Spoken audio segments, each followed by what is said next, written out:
Hello friend, welcome to our YouTube channel आइगन classes. आज हमारा लेक्चर नंबर 3 है। स्ट्रक्चर एनालिसिस का लेक्चर नंबर 3 है, जिसमें हम आज करेंगे ट्रस एंड फ्रेम।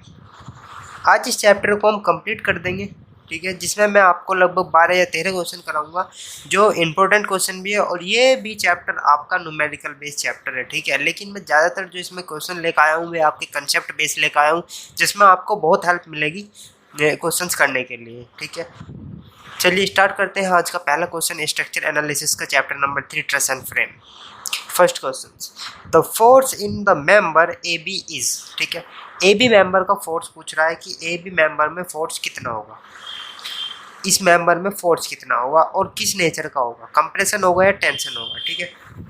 चलिए, अब वर्टिकल लग रहा है, ठीक है। ये एंगल कितना दे रखा है, बी ए सी, कितना ये है 60 हमारा, ठीक है। और ये है हमारा 30 दे रखा है, ठीक है। बी बी सी ए कितना 30 डिग्री, बी ए सी कितना 60 डिग्री, तो ये कितना बचा 90 डिग्री। अब देखिए, इस ट्रायंगल को मैं यहाँ पे बना लेता हूँ, थोड़ा बड़ा करके।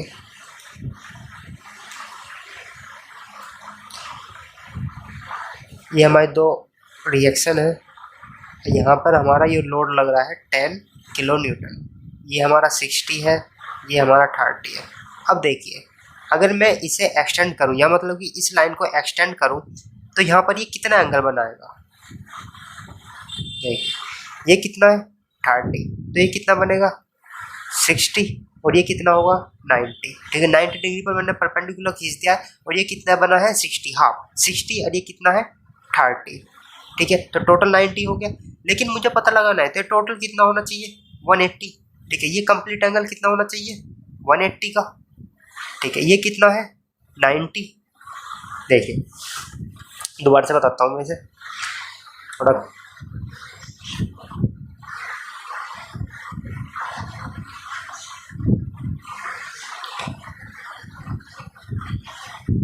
ये तो क्वेश्चन में दे रखा है कि ये हमारा 10 न्यूटन लग रहा है, ठीक है।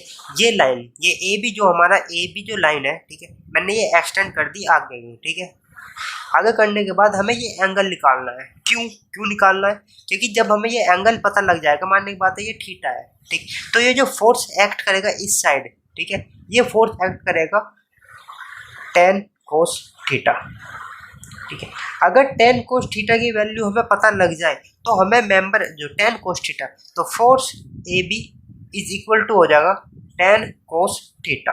10 cos थीटा की अगर मुझे थीटा की वैल्यू पता लग जाए, तो cos थीटा की वैल्यू पता लग जाएगी, और मुझे वैल्यू फोर्स ए बी का पता लग जाएगा, ठीक है। कैसे, क्योंकि जब मैं इसका एक्शन, ठीक है, ये कैसे लगेगा इस साइड, तो ये रिएक्शन इस साइड देगा, ठीक है, ये रिएक्शन इस साइड देगा। अगर आपने स्ट्रक्चर एनालिसिस में थोड़ा बहुत भी पढ़ा होगा, तो आपने ये देखा होगा कि अगर ये अपोजिट साइन होते हैं, तो ये कंप्रेशन नेचर का होता है। एक तो हमें पता लग गया कि ये हमारा कंप्रेशन है, ठीक है, जैसे फोर्स इधर की साइड लगेगा, ठीक है। और एक हमें पता लगाना है थीटा। ये थीटा कैसे पता लगेगा,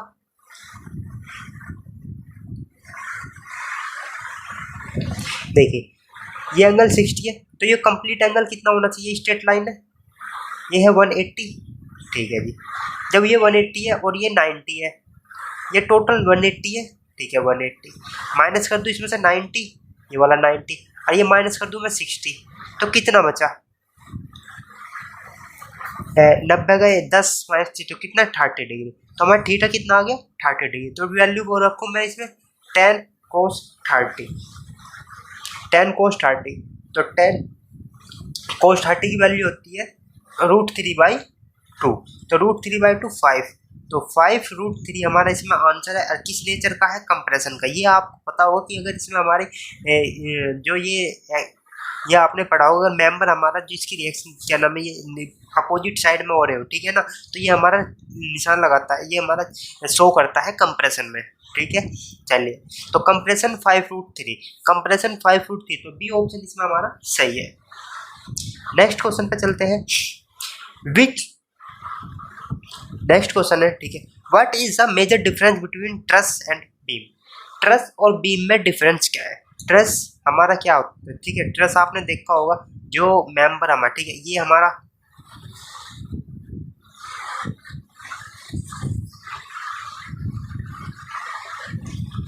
हमारा बीम है, ठीक है। और ट्रस हमारा किस तरीके से होता है,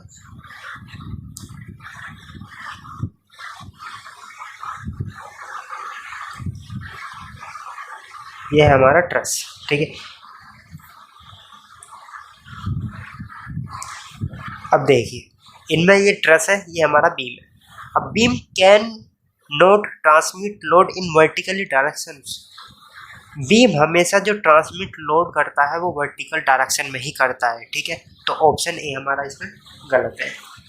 तो सेकंड पढ़ते हैं, truss can not transmit load in vertical direction.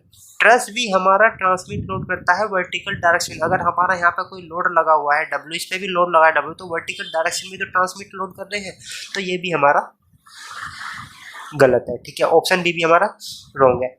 अब ऑप्शन सी पर चलते हैं, beam can not transmit load in axially direction while truss can.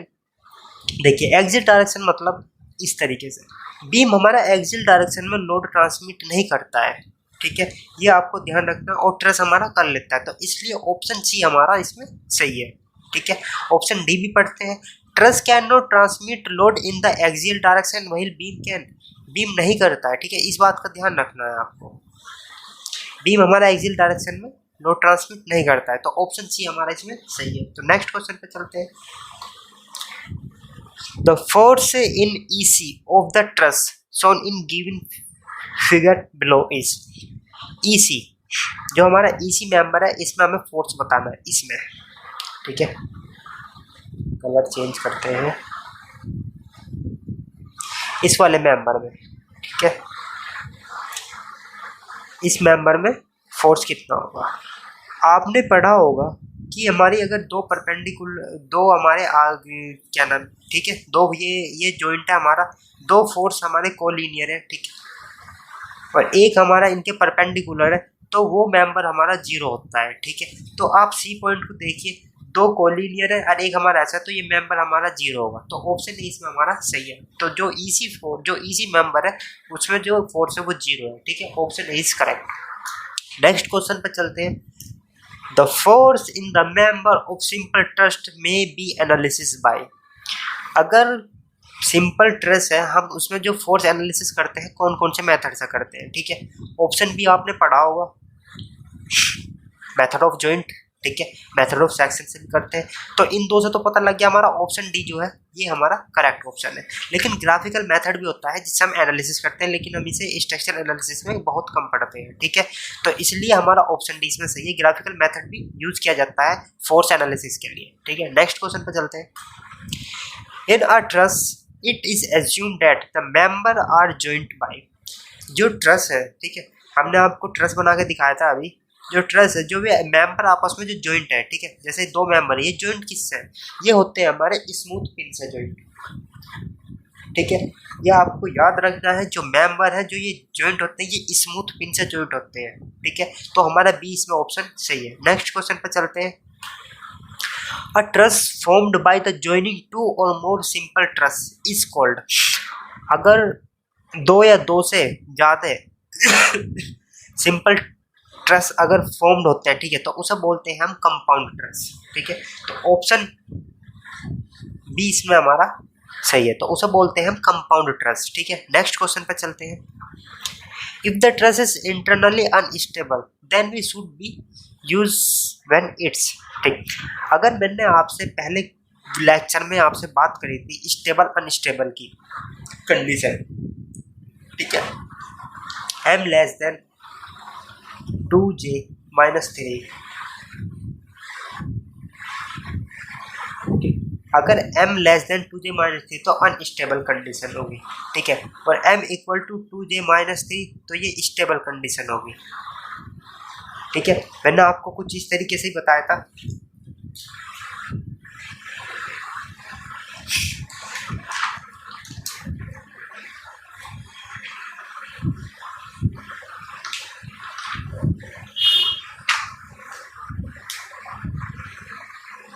इसके बारे में हमने लास्ट वीडियो में बात करी थी, ठीक है। डिटेल में मैंने आपको समझाया था इसके बारे में कि कौन सा स्टेबल होता है, कौन सा अनस्टेबल होता है। तो इसके बारे में अब आपको देखने ये 4 ऑप्शन पढ़ने हैं और इनके हिसाब से आपको बताना है कि कौन सा ऑप्शन हमारा सही है, ठीक है। चलिए ये भी मैं लिखवाता हूँ कि किस कंडीशन पे हमारा कौन सी चीज़ स्टेबल है। अब मैं दोबारा लिखवा रहा हूँ क्योंकि मैंने ये पहले भी लिखवाई थी, ठीक है।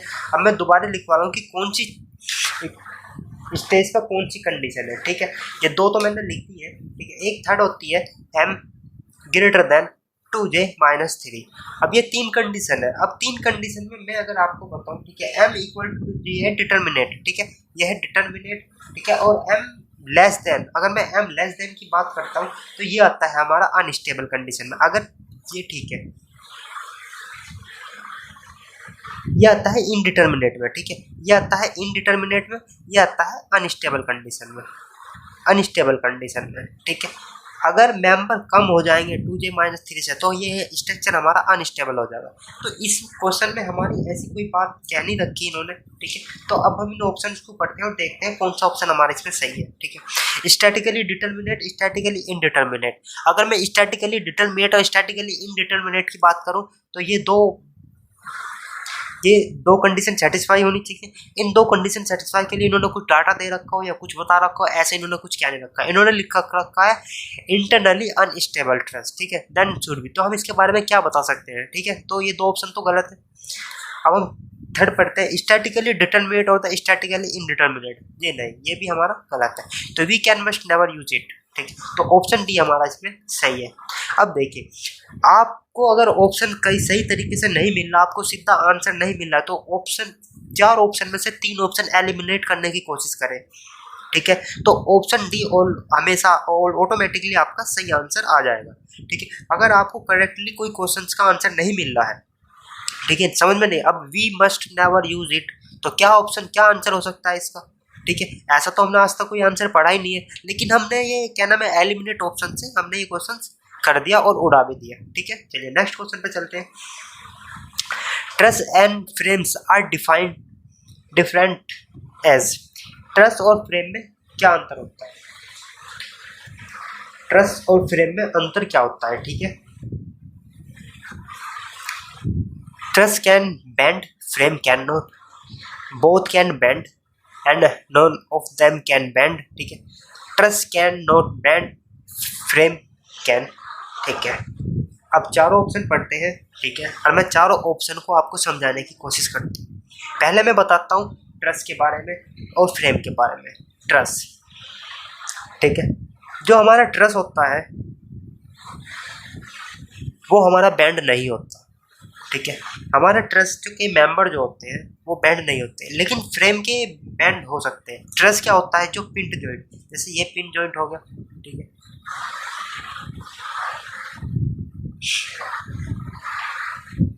ये हो गया हमारा ट्रस, ये पिन जॉइंट से कनेक्ट है, ठीक है, ये रिएक्शन से। और ये हो गया हमारा फ्रेम, ठीक है, ये है हमारा रिजिड जॉइंट। अब जो हमारे ट्रस मेंबर, जो हमारे ट्रस के मेंबर है, जैसे ये मेंबर है, ये है, ये बैंड नहीं होते, ठीक है। ये बेंडिंग मूवमेंट रजिस्ट तो कर पाते हैं, लेकिन हम अलाउ नहीं करते इन पर बेंडिंग मूवमेंट, ठीक है, ट्रस में। और फ्रेम में हम बेंडिंग मूवमेंट अलाउ कर देते हैं, ठीक है। तो इन दोनों में सिर्फ इतना ही अंतर है, और रिजिड जॉइंट होते हैं, ठीक है, फ्रेम में। तो अब इन ऑप्शन को पढ़ते हैं, देखते हैं। ट्रस कैन बेंड, ऑप्शन, ये ऑप्शन गलत है, ट्रस बेंड नहीं होता है। बोथ बेंड, नहीं जी। One none of them bend, मतलब इनमें से कोई से बैंड नहीं होता जी, नहीं, हमारा फ्रेम बैंड होता है। तो ऑप्शन डी हमारा इसमें सही है। नेक्स्ट क्वेश्चन पे चलते हैं। Which of the following statement is true? If a truss consist of a non triangular element then will essentially be unstable. देखिए, दोबारा पढ़ते हैं। अगर कोई क्वेश्चन समझ में नहीं आए तो उसे दोबारा पढ़िए, 3 बार पढ़िए, 4 बार पढ़िए, ठीक है, जब तक पढ़ते रहिए जब तक आपको समझ में नहीं आए, ठीक है। तो ए मैं दोबारा पढ़ रहा हूँ। If a truss consist of a non triangular element then it will essential be unstable. अगर कोई भी ट्रस, ठीक है, नॉन ट्रायंगुलर पोर्शन में है, ठीक है, तो क्या वो अनस्टेबल है? क्या वो अनस्टेबल होगा? जी नहीं, स्टेबल भी हो सकता है अगर नॉन ट्रायंगल पोर्शन में भी हो। ठीक है, तो ये तो हमारा गलत हो गया। ठीक है, ये तो हमारा फॉल्स होगी स्टेटमेंट। अब सेकंड स्टेटमेंट पढ़ते हैं। In above case instability is the most probable occurrence, but there are a lot of examples which are stable। अगर मैं बात करूं कि अगर मैं स्टेबल ट्रस्ट की बात करूं तो मैक्सिमम जो एग्जांपल है वो ट्रायंगुलर बेस होंगे। ठीक है, जो इसमें इस स्टेटमेंट में क्या है, जो हमारी ऊपर वाली कंडीशन है, ठीक है, इसमें इनस्टेबिलिटी है। ठीक है, is must probable occurs but there can be lost the example which are stable. ठीक है, अगर कहेंगे तो वे स्टेबल हो सकते हैं, तो स्टेटमेंट भी हमारी सही है, तो ऑप्शन बी इसमें हमारा करेक्ट है। तो नेक्स्ट क्वेश्चन पे चलते हैं।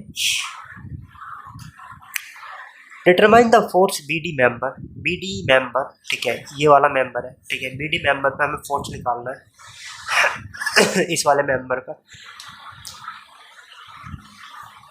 shown in figure, then sections is passed through the BD, CD, EE and movement are taken about।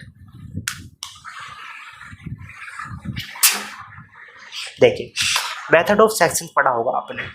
इन्होंने कहा है जो हमारा सेक्शन है वो हमारा BD से, ठीक है, CD से, इससे, ठीक है, और CE से, इससे, मतलब कि इस तरीके से हमारा सेक्शन कट रहा है। तो अगर हमें फोर्स BD पर निकालना है तो BD पर फोर्स निकालने के लिए सीधा डायरेक्टली अगर मैं BD पर फोर्स निकाल लूँ तो हमें कहाँ पर मूवमेंट लेना पड़ेगा? पॉइंट A पर, पॉइंट C पर, पॉइंट B पर या पॉइंट D पर। देखिए, अगर मैं पॉइंट A पर लूँगा तो इसका तो कोई बेनिफिट होने वाला नहीं है। ठीक है, पॉइंट अगर मैं B पर लूँगा तो B पर तो इसकी परपेंडिकुलर डिस्टेंस जो वो 0 है, तो ये तो मेंबर खुद ही 0 आ जाएगा। ठीक है जी, अगर मैं C पे लूँगा तो जो हमने ये दो काटे हैं ये तो 0 होंगे, लेकिन ये मेंबर का फोर्स हमारा इस डायरेक्टली लेकर आएगा, तो ऑप्शन C हमारा इसमें सही है। चलिए नेक्स्ट क्वेश्चन पे चलते हैं, और आज का ये लास्ट क्वेश्चन है। ठीक है, 11वां क्वेश्चन है। स्ट्रक्चर एनालिसिस बहुत सिंपल सब्जेक्ट है। ठीक है, बस आपको थोड़ी बहुत कैलकुलेशन आनी चाहिए।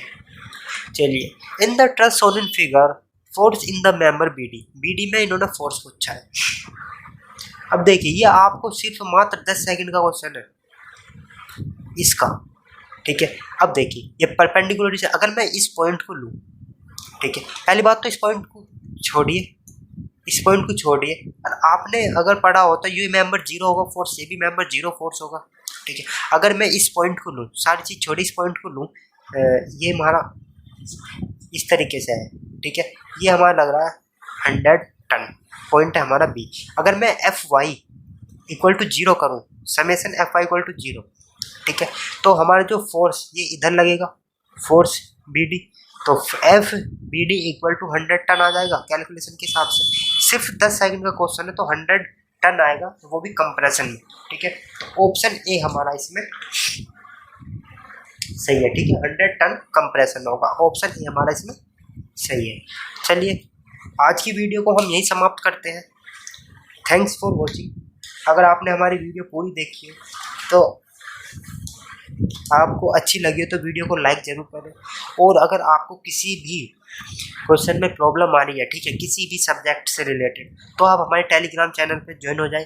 टेलीग्राम चैनल की लिंक आपको हमारे डिस्क्रिप्शन में मिल जाएगी। ठीक है, डिस्क्रिप्शन में। अगर यहाँ पर नहीं मिले तो आप हमारे अबाउट चैनल के अबाउट सेक्शन में जाकर वहाँ से भी आप हमारे टेलीग्राम चैनल पर जुड़ सकते हैं। ठीक है, और हमारे पीछे 4 सब्जेक्ट खत्म हो चुके हैं। ठीक है, सबसे पहले हमने बिल्डिंग मटेरियल कंप्लीट कराया था, दूसरे नंबर पे हमने सोम कंप्लीट कराया था। ठीक है, और तीसरे नंबर पे हमने सोइल कंप्लीट कराया जो अभी लास्ट कंप्लीट हुआ था। ठीक है, अब 4th सब्जेक्ट चल रहा है हमारा स्ट्रक्चर एनालिसिस। ठीक है, स्ट्रक्चर एनालिसिस भी हम और 2-3 दिन में कंप्लीट करा देंगे। ज़्यादा बड़ा सब्जेक्ट नहीं है। ठीक है, सब्जेक्ट तो बहुत बड़ा है, लेकिन SSC के हिसाब से बहुत ही माइनर क्वेश्चन पूछे जाते हैं। ठीक है, तो हमने इस हिसाब से SSC के हिसाब से हम कंप्लीट करा देंगे इसे। जितने भी आज तक क्वेश्चन आए हुए मैं सारे करा रहा हूँ आपको। ठीक है, चलिए आज की वीडियो को हम यहीं समाप्त करते हैं। Thanks for watching.